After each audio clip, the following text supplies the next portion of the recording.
Prince wasn't just a musician. He was a revolution wrapped in purple velvet. His genius lit up stadiums, his mystery drew millions closer, and his blunt honesty often cut sharper than his guitar solos. He could praise talents with divine generosity, but when he turned that gaze into disdain, the sting was unforgettable. He once dismissed one band's cover of his music as unnecessary and soulless. He refused to accept a gift of CDs from another group, leaving their frontman stunned. These clashes weren't mere disagreements. They were battles that brought to light a side of Prince many fans never knew existed, the genius behind the purple curtain. Prince Rogers Nelson was a revolution wrapped in velvet and funk. From the moment he stepped onto the stage, the world knew they were witnessing something it had never seen before. He was fearless, unapologetic, and brutally honest, sometimes to the point of shocking those around him. This honesty carried into his music, his interviews, and even his private conversations. And while millions worshipped his genius, there were moments when his tongue cut deep, and certain bands found themselves on the receiving end of his disdain. Prince's career was the stuff of legend. Over the span of 4 decades, he released 40 studio albums that bent genres and blurred every musical boundary imaginable. He sold more than 100 million records, a staggering achievement for an artist who so often worked against the commercial grain. 7 Grammy Awards, a Golden Globe, and even an Academy Award decorated his shelf. But what mattered most to him was not recognition, it was freedom. That hunger for freedom reached a peak in the mid-1990s when Prince waged war against the very record label that had made him a global superstar. In defiance of Warner Brothers, he changed his name to a symbol that was unpronounceable, unmarketable, and yet unforgettable. To fans, it looked eccentric, but to Prince, it was a declaration of independence, a refusal to be owned or defined by corporate hands. Of course, the mythology of Prince wasn't built on his music alone. His 1984 masterpiece, Purple Rain, cemented him as an icon beyond sound. A film and album so monumental that he became the first artist since the Beatles to have a #1 album, single, and movie at the same time. Yet behind the glitter and guitars, his personal life was far more complicated. His marriage to Maite Garcia ended in heartbreak after the tragic loss of their child to Pfeiffer syndrome, a sorrow that haunted him for years. And though he often seemed untouchable, the man behind the purple curtain carried deep scars. Some insider reports have also hinted that he could be manipulative, controlling, and sometimes cruel. A reminder that brilliance and darkness often dance together in his story. Control was something Prince valued above all else, especially when it came to music. His collaborators, whether bandmates, producers, or protégés, were expected to bend to his vision, and many did, willingly, mostly because they were swept up in the gravity of his genius. But those who didn't? They found themselves cut off, shut out, or even publicly dismissed. Prince was not a man who minced words, and that extended to the music world at large. Prince was never shy about showing admiration, but he was even bolder when it came to showing disdain. Certain bands landed squarely on his bad side. Some were legends, some were global icons, but to Prince, they symbolized everything he spent his career fighting against. The first band on that list is perhaps the most surprising of all, a group that defined rock and roll swagger, dominated arenas, and embodied excess in every sense. And yet, Prince saw through it all, and his reaction to them was as blunt as it was unforgettable. The Rolling Stones. By the early 1980s, the Rolling Stones were more than just a band. They were an institution. Their music had defined generations. Their swagger had become the blueprint for rock stardom, and their live shows were legendary. For a young Prince, still making his way into the wider spotlight, sharing the stage with them should have been a dream come true. Instead, it became one of the most scarring experiences of his career. In 1981, Prince was chosen to open for the Stones at the Los Angeles Coliseum, a stadium packed with more than 90,000 fans. He arrived on stage dressed as only Prince could, with thigh-high boots, black bikini briefs, and a sheer jacket that left little to the imagination. His look was daring, unapologetic, and completely authentic to who he was as an artist. But the crowd wasn't ready for him. As soon as he launched into his set, the energy in the stadium shifted. What should have been cheers turned into jeers. Fans booed loudly, drowning out the music. In fact, some hurled bottles and food toward the stage. Reports later surfaced that racial slurs were shouted from the stands. Within minutes, the young performer who had entered with fearless confidence was forced to leave the stage in tears, his confidence shaken. The humiliation didn't stop there. Keith Richards, the Stones guitarist, took aim at Prince in the press. He dismissed the young artist as overrated and accused him of manipulating the music business. Prince prided himself on originality and artistic purity, and this insult was both personal and professional. But he wasn't one to bite his tongue. And so, in retaliation, Prince lashed back at the Stones fan base, describing them as tasteless in music. The exchange created a rift that lingered for years. But not everyone in the Stones camp shared Richards' hostility. Mick Jagger praised Prince's boldness, and drummer Charlie Watts acknowledged his extraordinary talent. Decades later, when Prince passed away in 2016, Richards softened his words, offering respect to his unique talent. But it wasn't just another gig gone wrong in Prince's career. It was a moment that crystallized his mistrust of the rock establishment. The Stones represented an old guard that dismissed what they didn't understand, a world where race, image, and gender still determined who got respect on stage. Prince never forgave them for that night. The Stones may have been legends, but to Prince, they were also a reminder of how easily brilliance could be mocked by those unwilling to embrace change. And once someone had made their way onto Prince's bad side, there was rarely any path back. Maroon 5. By the time Maroon 5 rose to international stardom in the mid-2000s, Prince had already cemented himself as one of the most daring innovators in music history. He had revolutionized the sound of the 80s, redefined what it meant to be a performer, and fought bitter battles to keep control of his art. Maroon 5, meanwhile, came onto the scene with a polished pop-rock formula of radio-friendly choruses, glossy production, and Adam Levine's high, aching falsetto at the center of it all. Their songs dominated the airwaves and made them a household name. But in Prince's eyes, popularity and artistry were not the same thing. The tension between them didn't come from a backstage encounter or a messy personal feud. It came from something Prince valued more than almost anything else: originality. In 2012, Maroon 5 released their album Overexposed, a project packed with pop anthems designed for mass appeal. Tucked into the tracklist was their rendition of Prince's iconic hit, Kiss. The choice seemed like a safe bet for a band chasing radio dominance, covering a song that had already proven timeless. But the moment it reached Prince's ears, it struck him as the ultimate insult. Prince did not hold back when asked about the cover in an interview with Billboard. He asked why people needed to hear another cover of a song someone else did. Art is about building a new foundation. To him, music wasn't about recycling or repackaging what had already been done. It was about creating something that had never existed before. And in that single remark, Prince placed Maroon 5 firmly in the category of artists he despised, those who thrived on imitation rather than innovation. The issue went beyond just one song. Prince had always been fiercely protective of his catalog, often pulling his music from streaming services, battling with labels, and refusing to license his hits for commercials. He believed songs were living pieces of art, not disposable products to be rebranded for quick profit. Maroon 5's decision to take a track as personal and groundbreaking as Kiss, a song that had once defined his own rebellion against industry norms, and flatten it into mainstream pop, represented everything he fought against. Prince's criticism hit with the sharpness of a blade. It wasn't just disapproval of a cover version. It was a condemnation of a culture he saw creeping into modern music, where commercial success mattered more than vision, and artists leaned on nostalgia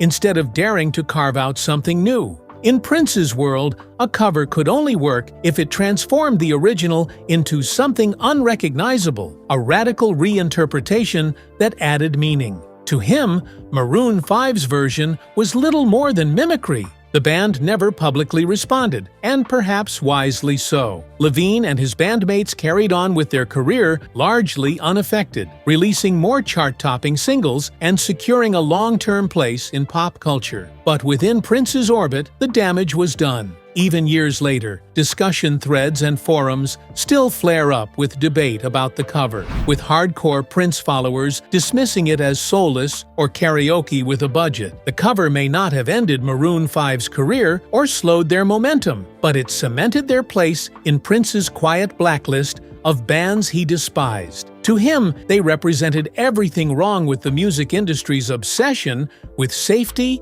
and predictability. His dismissal was philosophical, a reminder that in his eyes, the greatest crime in music wasn't failure. It was unoriginality. Prince never revisited the subject, but his statement lived on, quoted in countless articles and fan debates. It served as both a warning and a manifesto. Don't recycle the past, create the future. And once Maroon 5 crossed that line, there was no going back. But next up is a band that took things even further, not only angering Prince with their music, but pushing him to the edge of outright war. The Flaming Lips. The Flaming Lips was never the type of band that blended into the background. Led by their eccentric frontman Wayne Coyne, the group built its reputation on psychedelic experimentation, surreal live shows, and a catalog that constantly tested the boundaries of what rock music could be. They were cult heroes, the kind of band adored by critics and beloved by fans who craved something unconventional.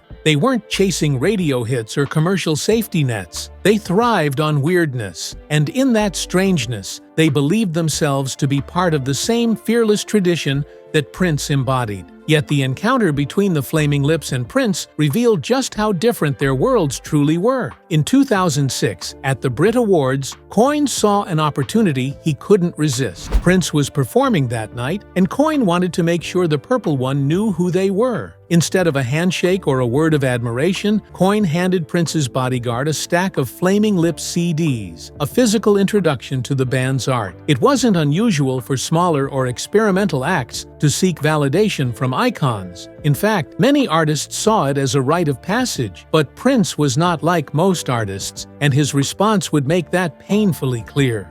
Hours later, the bodyguard returned the CDs, expressionless, with a simple message: Prince doesn't want these. It was a rejection that carried more weight than if Prince had said the words himself. The implication was obvious. He wasn't interested, not even curious. For Coyne, who had idolized Prince, the moment was crushing and oddly funny all at once. In interviews afterward, he reflected on it with a mix of admiration and disappointment, admitting that they still loved him for being too cool for us. That offhand remark captured the strange dynamic between Prince and the Flaming Lips. On one hand, it revealed Prince's uncompromising sense of taste. He didn't care about currying favor with other artists, especially ones whose aesthetic didn't align with his. On the other hand, it showed how the Lips, even in rejection, couldn't help but admire the man. To them, Prince's refusal wasn't arrogance, it was mystique. It reinforced the very qualities that had made him their hero in the first place. The rejection didn't stop the Flaming Lips from paying tribute to him. Over the years, they continued to cover Prince's songs, folding tracks like Purple Rain into their sets with a mixture of reverence and psychedelic reimagining. They never apologized for loving him, even when he refused to love them back. When Prince died in 2016, Coyne's reaction was immediate and deeply personal. He called it the most shocking of all celebrity deaths, a moment that left him speechless in a way few losses ever had. Coming from a man known for his flamboyant storytelling, the bluntness of that statement said everything. Prince's death wasn't just the loss of a musician. It was the disappearance of a figure who had defined an entire way of thinking about art. Coyne had spent decades building his own world of oddities and sonic experiments. But even in that world, Prince was a guiding light, someone who proved that you could be strange, fearless, and wildly successful all at once. The Brit Awards incident became a footnote in Prince's career, but a defining anecdote for the Flaming Lips. It was proof of the gulf between cult innovators and cultural titans, a reminder that even outsiders who thrive on chaos sometimes crave approval from the establishment. Prince, however, was an establishment of one. He didn't need new bands handing him demos, and he certainly didn't feel obligated to validate anyone else's vision. The Flaming Lips walked away from the encounter with bruised egos but deeper admiration. They were outsiders, yes, but they saw themselves in Prince's uncompromising individuality. And even though he didn't embrace them, they continued to embrace him, weaving his shadow into their story. Prince also had another clash that played out on a much larger stage. This was a group at the top of the charts, with global recognition and massive crossover success, but they would soon find themselves dismissed by Prince just as firmly. The Black Eyed Peas. The Black Eyed Peas were a group that defined an entire era of mainstream pop. Fronted by Will.I.Am, with Fergie, APL.D.AP, and Taboo rounding out the lineup, they blended hip-hop, rap, and electronic beats into a formula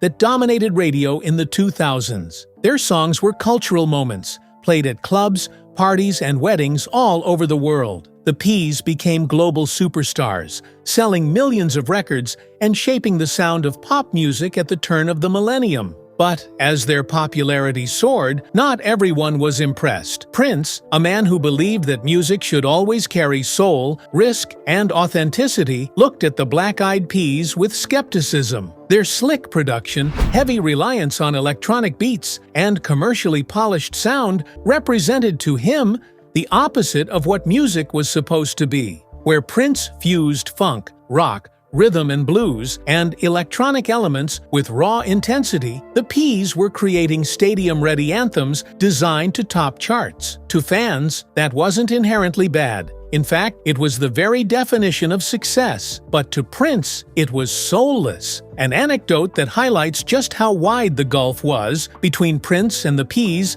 came from Will.I.Am himself. During Prince's career, Will.I.Am once tried to bring Michael Jackson to one of Prince's concerts. Jackson, however, declined, reportedly saying, "Oh, I can't go to that. Prince is a meanie." The remark spoke volumes about the perception many had of Prince. Even among legends, he was known as someone who could be dismissive, difficult, and unwilling to bend for anyone else's comfort. If Michael Jackson, another towering figure in pop history, thought twice about sharing space with Prince, it wasn't hard to see why the Black Eyed Peas never made it into his orbit. Despite this distance, Will.I.Am never showed bitterness. He continued to speak about Prince with admiration, describing him after his death as a cosmic warrior. To Will.I.Am, Prince's refusal to collaborate or even acknowledge the Peas wasn't an insult, but a reflection of his otherworldly standards. Prince wasn't just another musician on the charts. He was an entirely different kind of artist. He built his own rules and his own universe, and he had no interest in letting pop stars, no matter how big, define what he stood for. The absence of collaboration between the two acts became telling in itself. Prince worked with countless musicians over his lifetime, but always on his terms. He valued those who pushed boundaries, who brought something raw and uncompromising to the table. The Black Eyed Peas, despite their enormous success, didn't fit that bill in his eyes. Their music may have filled stadiums and soundtracked millions of lives, but it didn't carry the revolutionary spark that Prince demanded. The distance between the two camps never narrowed. Prince never softened toward the Peas, never hinted at working with them, and never gave their music more than a passing glance. That silence spoke louder than criticism. To Prince, they simply weren't part of his world. And yet to the Peas, his influence remained untouchable, the standard that all artists secretly measure themselves against. But Prince didn't always dismiss quietly. One time, he called out an artist directly, a superstar whose career was just taking off, when Prince decided to let the world know exactly what he thought. Justin Timberlake. Justin Timberlake rose to fame as the golden boy of late 1990s pop. First as a member of the band NSYNC and later as a solo star, he became one of the defining voices of a generation. Justin blended pop, rhythm and blues, and dance in a way that made him both a commercial powerhouse and a critical darling. He earned Grammy Awards, headlined Super Bowls, and cemented himself as one of the most successful male artists of the 2000s. To most, Timberlake was untouchable, but Prince wasn't most people. The tension began in 2006, when Timberlake released a track that dominated radio and marked a new phase of his career. At an Emmy after-party, Prince downplayed the song's cultural impact with a sharp comment, making it clear he wasn't impressed by the hype. To Timberlake, the comment wasn't just playful shade, it felt like a direct attack on his credibility. The young pop star had tried to reinvent himself with a bold new image, only to have one of music's greatest innovators brush it aside in a matter of seconds. Timberlake didn't take it quietly. The following year, he fired back on Timbaland's track, Give It To Me, where he rapped a thinly veiled diss aimed at Prince. It wasn't just about defending his reputation. It was a signal that Timberlake saw himself as playing in the same league as Prince, and he wasn't going to let the jab slide. But to many fans, the move came across as arrogant. Prince had nothing left to prove.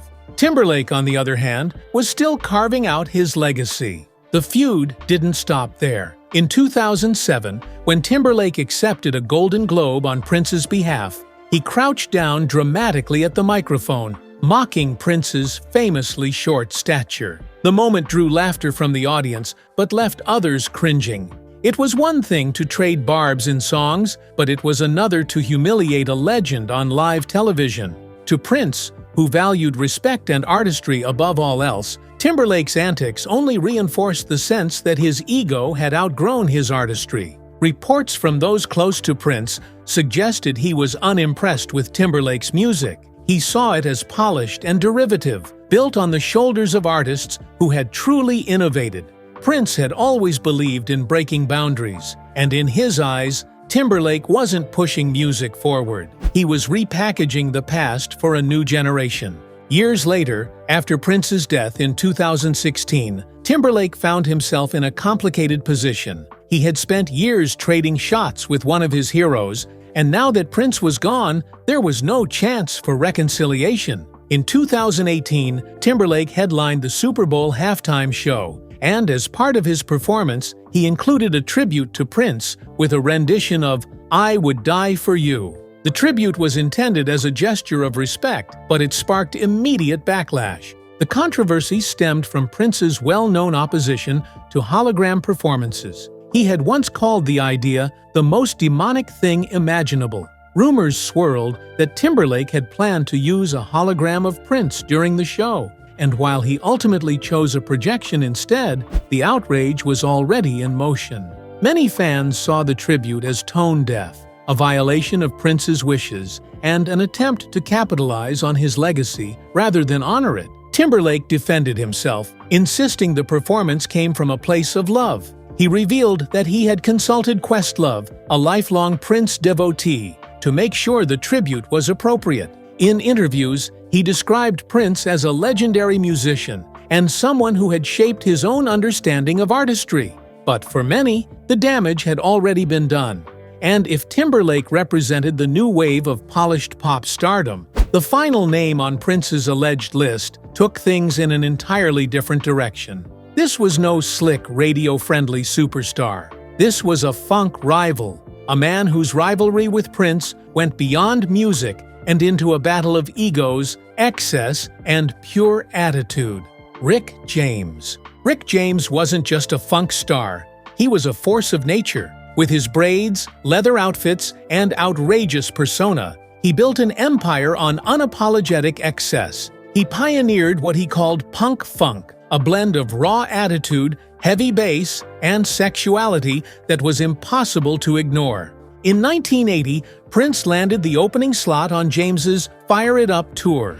At the time, Prince was still a rising act, an unknown to many outside Minneapolis. He walked on stage in thigh-high boots, ruffled shirts, and spandex, with a sound that blurred rock, rhythm, and blues, and funk. What happened next shocked even James. Instead of shrinking in the shadow of the funk giant, Prince captivated audiences night after night. His sensual stage presence, his guitar mastery, and his refusal to hold back often left crowds more excited for the opener than the headliner. James didn't take kindly to it. He accused Prince of lifting elements from his own stage persona, like his moves, his flamboyant aesthetic, and even the concept of a provocative girl group. When Prince later formed Vanity 6, James insisted the idea had been stolen from him. What began as competition soon turned into outright hostility. The bitterness deepened with a personal slight. According to James's memoir, Prince once refused to sign an autograph for James's mother. To James, this was unforgivable disrespect. His anger boiled over into threats, where he vowed to physically confront Prince. James also relished moments of dominance off-stage. At one infamous party, he poured cognac down Prince's throat until the younger artist cried. James later bragged about it, treating the act as a power play. Prince, who valued control in every aspect of his life, never forgot the humiliation. Their relationship spiraled into open mockery. James ridiculed Prince in interviews, dismissing him as a mentally disturbed young man and claiming his music was jive. These weren't casual digs, they were public attempts to cut Prince down at the height of his ascent. Yet no amount of criticism could slow him. As James struggled with substance use and inconsistent releases, Prince was soaring into superstardom. Soon, the rivalry, once framed as a battle for funk supremacy, began to look more like a one-sided war. The bitterness never healed. James, in later years, continued to throw shade as though the wound from being upstaged on his own tour never closed. Prince, true to his nature, rarely acknowledged the feud. He didn't need to. His music and performances spoke louder than any insult could. Still, the shadow of their rivalry lingered, two artists circling each other with equal parts resentment and reluctant respect. James' death in 2004 came after a lifetime of excess and self-destruction. Prince's passing in 2016 from an accidental overdose shocked the world. They had different paths and different demons, but a hauntingly parallel end. And yet, time has softened the edges of their feud. Today, both men are remembered as pioneers who bent genres to their will and refused to conform to industry expectations. James with his wild, unapologetic hedonism. Prince with his unmatched artistry and obsession with control. Their clash wasn't just about egos, it was about two visions of funk colliding, each unwilling to bow to the other. Theirs was a rivalry soaked in jealousy, bravado, and pain. But it was also a rivalry that cemented their places in music history. What do you think? Was Prince right about these artists? Let us know what you think in the comments below. And if you love juicy deep dives into celebrity lives, don't forget to like, subscribe, and hit that bell icon so you never miss a new video.